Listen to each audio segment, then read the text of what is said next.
Hello everyone, मैं Sachin Sharma YouTube channel math with Sachin Sharma में आप सभी का स्वागत करता हूं। तो सबसे पहले आप सभी को थैंक यू जो आपने इस चैनल को इतना सपोर्ट और साथ दिया। ऐसे ही अपना साथ और सपोर्ट बनाए रखें। हम पूरी कोशिश करेंगे आपके लिए अच्छे से अच्छा कंटेंट लाने की। तो आज हम कंटिन्यू करते हैं क्वाड्रेटिक इक्वेशन में क्वेश्चन नंबर 4। तो सबसे पहले देखते हैं, find two consecutive positive integers sum of whose square is 365। तो हमें दे रखा है दो कॉन्जिक्यूटिव नंबर हैं पॉजिटिव, उनके स्क्वायर का सम कितना है, उनके स्क्वायर का योग है 365। तो सबसे पहले इंटीजर क्या होता है, अगर मैं लिखता हूँ 3.5 तो ये इंटीजर है क्या स्टूडेंट्स? ये एक इंटीजर नंबर नहीं है। इंटीजर अपने आप में कंप्लीट नंबर होता है। अगर मैं लिखता हूँ 3, मैंने लिखा 3 तो ये एक इंटीजर नंबर है। अब पॉजिटिव का मतलब तो आपको अच्छे से पता होगा, हमेशा इंसान को थिंकिंग कैसी रखनी चाहिए, हमेशा पॉजिटिव थिंकिंग रखनी चाहिए। अब बात करते हैं कॉन्जिक्यूटिव नंबर की। तो अगर आप लिखते हैं x, ध्यान से समझना, अगर आप लिखते हैं x तो अगला नंबर क्या होगा x + 1। इसका मतलब कि अगर जो पहले से नंबर हमें पता है उसमें अगर हम 1 ऐड कर दें, जो पहले से नंबर पता है अगर उसमें हम 1 ऐड कर दें तो हमें नेक्स्ट नंबर मिल जाता है। यही होता है कॉन्जिक्यूटिव नंबर। तो हमारा क्वेश्चन अब हम सोल्व करते हैं। सबसे पहले माना कि नंबर क्या है x, फर्स्ट नंबर है वो है x। लेट अज्यूम, माना कि पहला नंबर क्या है, फर्स्ट नंबर x है, तो सेकंड नंबर क्या हो जाएगा, सेकंड नंबर हो जाएगा x + 1। यहां तक कोई डाउट? हमने माना कि पहला नंबर x है तो अगला नंबर क्या होगा x + 1। कॉन्जिक्यूटिव नंबर को कंफ्यूजन दूर करने के लिए याद रखो, अगर मैं लिखता हूं 34 तो नेक्स्ट नंबर क्या होगा 35, यानी इससे जस्ट अगला नंबर हम अगर उसमें 1 ऐड कर दे तो। अब दे रखा है हुज स्क्वायर, इसका मतलब क्या है कि ये नंबर और इस नंबर, इन दोनों का अगर मैं स्क्वायर करके और ऐड कर दूं, मतलब अगर लिखते हैं x का स्क्वायर मतलब पहले नंबर का स्क्वायर, उसके बाद में जो दूसरा नंबर है उसका अगर हम स्क्वायर करते हैं x + 1 का होल स्क्वायर, इन दोनों का योग मतलब इन दोनों का एडिशन कितना है 365, 365 दे रखा है। यहां तक बात समझ में आई आपको? मैं दोबारा से रिवाइज करता हूं। हमें दे रखा है कि दो कॉन्जिक्यूटिव पॉजिटिव इंटीजर नंबर हैं, उनके स्क्वायर का योग कितना है 365। तो कॉन्जिक्यूटिव नंबर क्या होते हैं, अगर एक नंबर हमारे पास 34 है तो अगला नंबर क्या होगा 35। इसका मतलब अगर हमने माना x तो नेक्स्ट नंबर क्या हो जाएगा x + 1। अब आगे चलते हैं, पहले नंबर का स्क्वायर प्लस अगले नंबर का होल स्क्वायर इक्वल्स टू कितना है 365। यहां तक क्लियर? अब हम इसको सिंपली सोल्व करेंगे और कुछ नहीं है। तो x + 1 का होल स्क्वायर को ओपन करने के लिए आपको याद होगा हमने डिस्कस किया था कुछ फॉर्मूले जो कि आपको याद रहने चाहिए। a + b का होल स्क्वायर क्या होता है, तो a + b का होल स्क्वायर हमने अच्छे से लर्न कर रखा है, a² + b² + 2ab। सबसे पहले क्या करेंगे, a का स्क्वायर करेंगे, उसके बाद में b का स्क्वायर करेंगे, साथ में ab और कितनी बार आएगा 2 बार आएगा। ऐसे याद करेंगे इसको। तो x² तो ऐसे की ऐसे, कोई डाउट x² में? x + 1 के होल स्क्वायर को किसकी हेल्प से खोलेंगे, a + b के होल स्क्वायर की हेल्प से खोलेंगे। तो a की वैल्यू कितनी है यहाँ x और b की वैल्यू कितनी है 1। यहां तक कोई डाउट? यहां पे पुट कर दो वैल्यू, तो प्लस सबसे पहले क्या आएगा x का स्क्वायर b का स्क्वायर, तो b की वैल्यू कितनी है 1 + 2ab, तो 2a की वैल्यू है x और b की वैल्यू है 1 इक्वल टू कितना है 365। यहां तक कोई डाउट? हमने क्या किया, x + 1 के होल स्क्वायर को a + b का होल स्क्वायर की हेल्प से ओपन किया, तो हमारे पास आ गया x² + 1 का होल स्क्वायर + 2ab। तो ये कितना हो गया x² कितना हुआ 2x² प्लस 2 × x कितना हो गया 2x प्लस का 1 = 365। यहाँ तक कोई डाउट स्टूडेंट्स? नहीं। तो अब हम सोल्व करेंगे। ये 365 इधर पॉजिटिव है तो इसको इधर ट्रांसफर करेंगे लेफ्ट हैंड साइड में, तो ये कितना हो जाएगा माइनस का हो जाएगा। तो 2x² प्लस का 2x - 364 = 0। यहाँ तक नोट करो। इसके बाद में हम इसको सोल्व करते हैं। मैं थोड़ा ऊपर लिख लेता हूँ ताकि आपको दिखने में आसानी रहे। तो हमारे पास फाइनल इक्वेशन क्या बन गई, two x square plus 2x minus 364 equal to 0। यहां तक कोई डाउट? हमने क्या किया, x का स्क्वायर किया प्लस x प्लस 1 का होल स्क्वायर किया और उसको 365 के इक्वल कर दिया।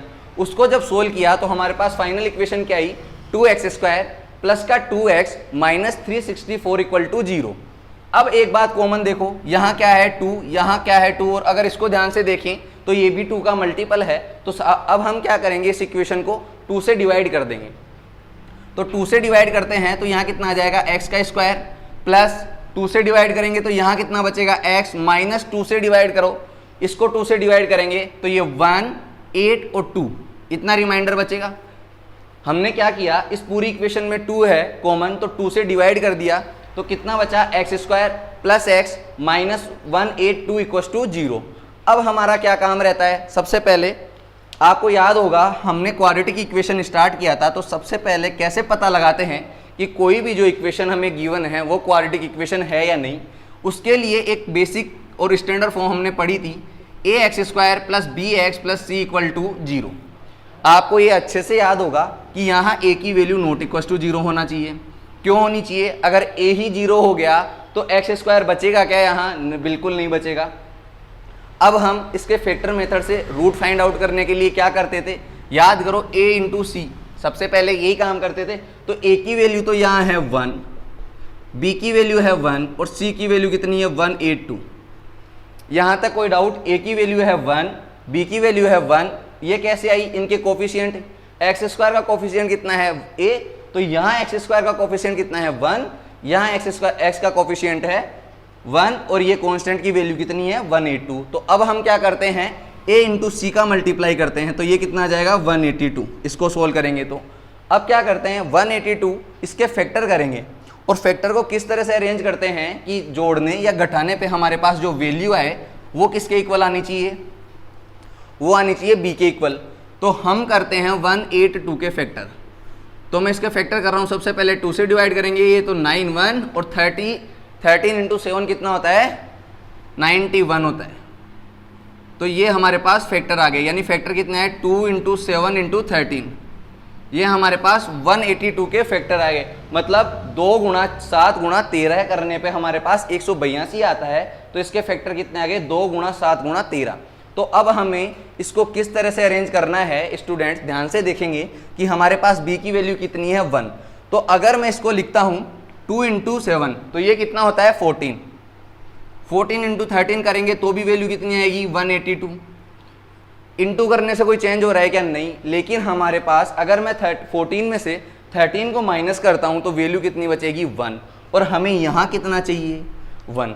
दोबारा ध्यान से समझना, 2 इंटू 7 क्या आ गया 14, और ये 13 साथ में मल्टीप्लाई में चल रहा है। अब इनको मल्टीप्लाई करने पे कोई चेंज होगा क्या प्रोडक्ट में जो फाइनल आ रहा है, नहीं, बिल्कुल भी चेंज नहीं होगा। बट हमें चाहिए यहाँ पे b की वैल्यू 1। अब मैं अगर 14 में से 13 को माइनस करता हूँ तो मेरे पास फाइनली कितना बचेगा 1 बचेगा, और अपने को चाहिए भी कितना, अपने को चाहिए भी कितना, सिर्फ 1 चाहिए। तो अब देखते हैं हम, हमारे पास फैक्टर क्या मिले 14 इंटू 13। तो अब हम क्या करेंगे, हमारा नेक्स्ट काम क्या होता है x square as it is. यहाँ पे क्या लिखते हैं इस ब्रैकेट में, इस ब्रैकेट में लिखते हैं हमने जो फैक्टर कर रहे हैं ना वो फैक्टर लिखेंगे 14 माइनस 13, ये x ऐसे कि ऐसे माइनस 182 इक्वल टू 0। यहाँ तक आपको कोई भी डाउट हो तो आप वीडियो को रिवाइज करके देखें, फिर भी अगर आपको कहीं नहीं समझ में आता है तो आप कमेंट करें। उम्मीद है कि हम पूरा इसको आपको सेटिस्फेक्शन देंगे। X square plus 14x minus 13x minus 182 equal to 0। यहाँ पे मैं एक बार हर लेक्चर में ये रिवाइज कर रहा हूँ कि यहाँ पे दिमाग नहीं लगाना है, कहीं आप इसको वापस से सोल्व करके x मत लिख देना, क्योंकि x को सोल्व करके हमने ये लिखा है। और ये क्यों लिखा है कि ताकि हमें बाद में अच्छे से फैक्टर मिल जाए और हमारा क्वेश्चन सोल्व हो जाए। इन दोनों में कॉमन क्या आ रहा है स्टूडेंट्स, इन दोनों में कॉमन आ रहा है x प्लस 14। अगर इन दोनों में, और एक और कंसेप्ट बताता हूँ आज। सबसे पहले हमें यहाँ दिख रहा है कि हम क्या कॉमन ले, x तो कॉमन है नहीं, तो या तो 13 कॉमन आएगा या पता नहीं और किसी से डिवाइड हो रहा है या नहीं हो रहा। तो सबसे पहले ये चेक करेंगे, अपने को पता चल गया यहाँ क्या लाना है x प्लस 14। तो सबसे पहले वो एज इट इज लिख दो, यानी x प्लस 14। यहाँ x कब आएगा, जब आप 13 से डिवाइड करोगे। तो सिंपल सा फंडा क्या हो गया, मतलब आपको यहाँ से क्या कॉमन लेना है, 13 कॉमन लेना है, तो आपके पास x प्लस 14 बच जाएगा इक्वल्स टू 0। ये कैसे पता चला, क्योंकि इधर देखो थोड़ी देर पहले अभी हमने सोल्व किया था, 14 इंटू 13 कितना होता है 182, और इसमें से अगर 13 कॉमन ले लेंगे तो लास्ट में क्या बचेगा 14 बचेगा।